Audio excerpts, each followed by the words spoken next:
మానవత్వంతో మీ గురించి మాట్లాడకుండా మర్యాద పూర్వకంగా వ్యవహరించినాం. ఇవాళ నువ్వు అనుకుంటున్నావు నువ్వు ఏది పడితే అది మాట్లాడితే చూస్తూ ఊరుకుంటామని. చూస్తూ ఊరుకునేటోడు ఎవరు లేరు. నేను పెద్దలు జానారెడ్డి గారి లాగా కాదు, నేను రేవంత్ రెడ్డిని బిడ్డ.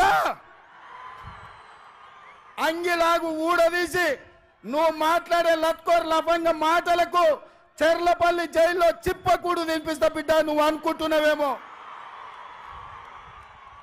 ఆనాడు చెప్పినా ఈనాడు చెప్తున్నా, నువ్వు పేదలకు డబుల్ బెడ్రూమ్ ఇల్లు కట్టియలే.